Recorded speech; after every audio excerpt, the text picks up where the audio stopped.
Advaita Vedanta has been called the fairest flower of Indian philosophy, the acme of thought in the eastern part of the world, and many such encomiums. I think fully deserved. The textual basis of Advaita Vedanta, it is vast. It goes back to the Upanishads, of course, the rishis of the Upanishads, the rishis of the Vedas. And then the Bhagavad Gita, the Brahma Sutras, and then, of course, Adi Shankaracharya, whose commentaries on 10, arguably 11 of the Upanishads, because Shvetashvara Upanishad, the commentary is a little disputed, and his commentary on the Brahma Sutras and the Bhagavad Gita, it forms the textual foundation of what we call Advaita Vedanta today. But then a lot of other texts, including a large number of texts written by Adi Shankaracharya himself, the Prakarana Granthas, like so many, Atma Bodha and Upadesha Sahasri, Vivek Chudamani, and many, many other texts. And then a large number of commentaries, sub-commentaries, and other Prakaranas written by post-Shankara masters, down to our day. And we have books now which are written in other Indian languages and now more and more in English. So, and other languages across the world. So there is a vast literature of Advaita Vedanta, stretching back thousands of years. However, Advaita Vedanta has this great, elegant way of expressing the whole thing in a very brief compass. Adi Shankaracharya said, whatever has been said in these thousands and thousands of books, and I might add whatever was said after him also down to our day, all of it can be succinctly summarized in this half a verse, he says, and this is attributed to him, but very famous. Brahma Satyam Jagat Mithya Jiva Brahmhi Vanapara. Brahman is real, the world is an appearance, and the sentient being Jiva, we are none other than Brahman. This expresses the whole of Advaita Vedanta. It can be made even more elegant. You can make it even more short, compress it in the so-called Mahavakyas, the well-known profound sentences, the great utterances which you find in the Upanishads. Most famous, Tattvamasi, you are that. Aham Brahmasmi, I am Brahman. Prajnanam Brahma, this consciousness which we experience, this is Brahman, the ultimate reality. Ayam Atma Brahma, this very self is Brahman. It can be made so simple and so compressed, and it encompasses the essence of Vedanta. Yesterday in the vehicle, while I went to the airport to receive Revered Tattvama, and he was here on stage. In the vehicle, while coming, driving up here, he said to me, there's this art of compressing this ocean into a pot and expanding the pot into the ocean. When one drop it, you can make it, compress it, and you can expand the drop into that ocean also. That's what's done so elegantly, beautifully, in a single sentence in Advaita Vedanta, and expand it to the entire literature of Advaita Vedanta. Truly, if we see that representative Mahavakya, Tattvamasi, you are that. You and that. These are the two important key terms there. That means that reality from which the entire universe has come, in which it exists, into which it shall disappear. Yasmat asya jagata janma sthiti bhanga tad brahma. So, from which this entire universe arises, in which it exists, into which it shall dissolve, to arise again. That is Brahman. That's in fact, if you think about it, that's the traditional definition of God in all the theistic religions of the world. All theistic religions of the world. However they understand God, Allah, Jehovah, Brahman, Shiva, whatever we think about it, common definition will be the creator of the universe, from which this universe has come, the first cause from which this universe has emerged. So that is the meaning of that. Tattvamasi, that you are, that God, that omniscient, omnipresent, omnipotent, and so on. Ramanuja goes on giving adjective after adjective to that Supreme Lord. And most stunningly, you, Tvam. Who is you? Us.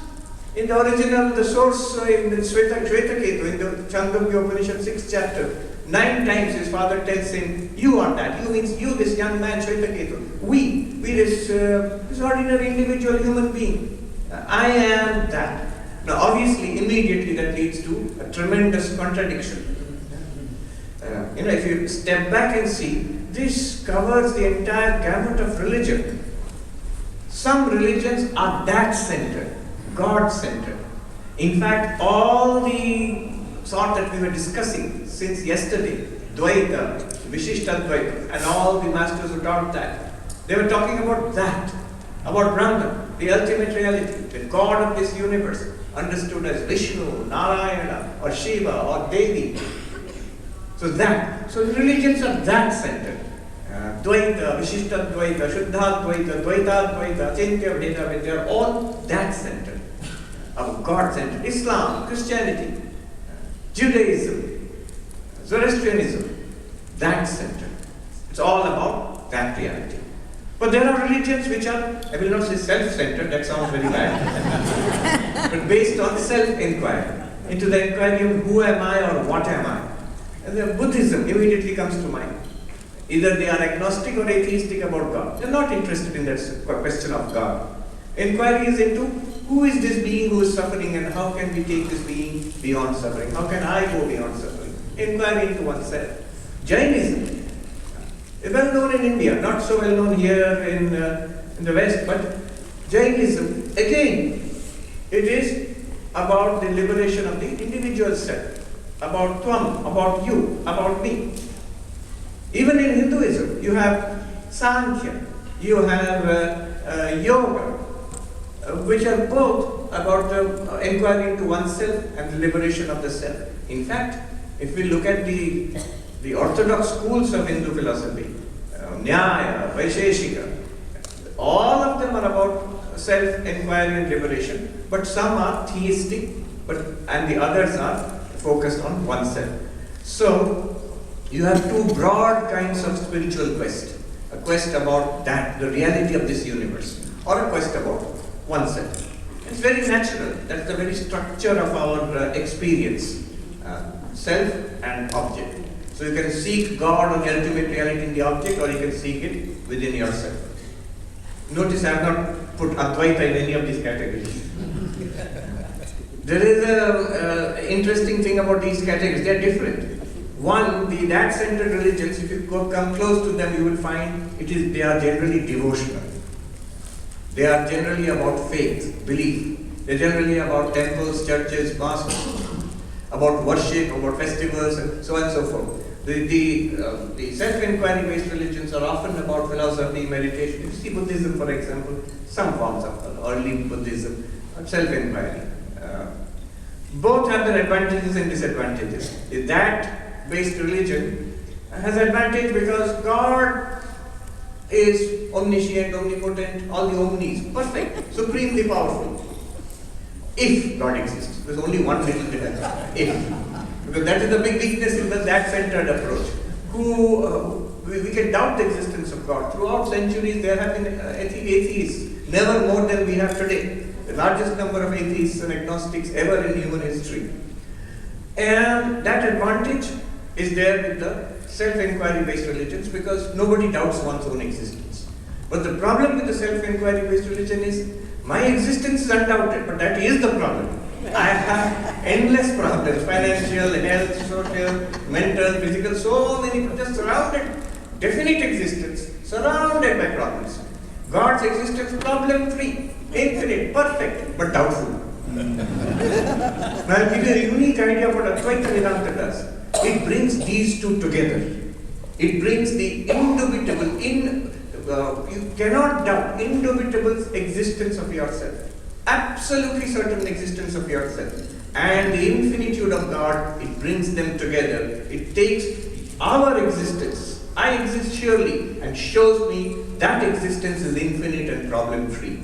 That is the meaning of Aham Brahmasmi. I, absolutely sure existence, am also infinite. And that is demonstrated by Advaita Vedanta. And the way Advaita Vedanta demonstrates it, we will see.